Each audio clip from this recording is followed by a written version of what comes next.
มีน้องคนหนึ่งเนาะเพิ่นทักเข้ามาหาเพิ่นว่าน้องอยากจะเริ่มลงทุนเนาะซึ่งน้องเพิ่นอายุต้นๆประมาณสาวต้นๆนี่แหละเนาะเพิ่นว่าเพิ่นมีเงินเดือนเนาะประมาณ2 ล้านปลายพอเฮ็ดเวียกเสริมเพิ่นจะเป็นนักเรียนอยู่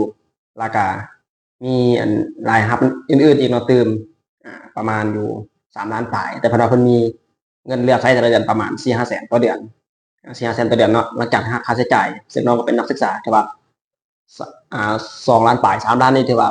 มีเงิน4-5 แสนถือว่าโอเคแล้วนะถือว่าสุดๆแล้วเนาะประหยัดสุดละแต่คำถามของน้องก็คือเพิ่นบอกว่าน้องอยากจะเริ่มลงทุนน้องต้องเฮ็ดหยังแน่น้องต้องลงทุนตัวใดซึ่งคำถามนี้เนาะคันในมุมมองของแรกเองนะ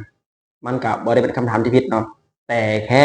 น้องคนนี้ถามผิดจังหวะซื่อๆซึ่งสิ่งที่แรกอยากจะแนะนำเนาะบ่แม่นว่าเฮาจะควรลงทุนตัวใดเนาะลงทุนแนวใดสิ่งที่แรกอยากจะแนะนำก็คือให้น้องไปลงทุนหาความรู้ก่อนลงทุนหาความรู้เกี่ยวกับประเภทสินทรัพย์ที่อยากจะลงทุนว่าจะเป็นหุ้นพันธบัตรหรือคริปโตเคอเรนซีต่างๆหรือว่าการลงทุนในสินทรัพย์ประเภทต่างๆนั่นแหละทุกสินทรัพย์อยู่ในโลกนี้ให้น้องไปลงทุนหาข้อมูลหาความรู้ก่อนซึ่งในที่นี้เนาะลงทุนหาข้อมูลหาความรู้นี่มันก็มีอยู่หลากหลายแบบเนาะทั้งแบบฟรีแบบเสียเงินถ้าแบบฟรีเนาะเขาก็ใช้เวลาโดนแน่ในการศึกษาเรียนรู้เนาะกว่าเขาจะเป็นถ้าแบบเสียเงินก็คือมันจะมีคนสอนให้มีโค้ชมีคนคอยแนะนำมีคนคอยให้คำปรึกษาเห็นป่ะมันก็แตกต่างกันออกไปอยากให้น้องไปศึกษาหาความรู้ก่อนเนาะแรกก็ได้ตอบน้องแบบนั้นไปแหละแต่ว่าอันนี้มาที่ดูก็คือเพื่อให้คนที่บริหารโดยตรงเนาะอาจจะมีเคสคล้ายๆกับน้องเพิ่นก็เลยว่าเอามาแบ่งปันต่อและสิ่งที่2ที่แรกแนะนำเนาะคำส่วนตัวแรกนะก็คือให้ไปเรียนออนไลน์เนาะเรียนออนไลน์ก็ได้เลยเรียนกับคนที่เขาจะสอนในด้านที่เราต้องการอยากจะลงทุนนั่นแหละ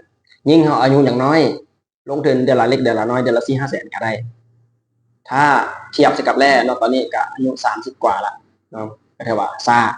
าหลายเนาะแล้วเนาะแล้วเริ่มลงทุนกับตอนอายุสาวปลายๆละสาวปลายๆละเนาะแต่ว่าน้องอันนี้คือสาวต้นๆก็ได้ว่าลงทุนไวก็ยังมีโอกาสไวเนาะเพราะว่าเขามีโอกาสผิดพลาดได้หลายกว่าแต่สำหรับคนที่อายุหลายแล้วโอกาสผิดพลาดมันแทบจะบ่มีเลยคันพลาดก็คือพังแม่นบ่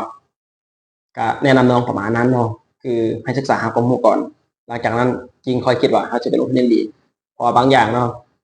เวลาเขาลงทุนไปแล้วสิ่งที่เราต้องศึกษาเพิ่มเติมก็คือเรื่องของข่าวเศรษฐกิจอันนี้คือมีปัจจัยกับการลงทุน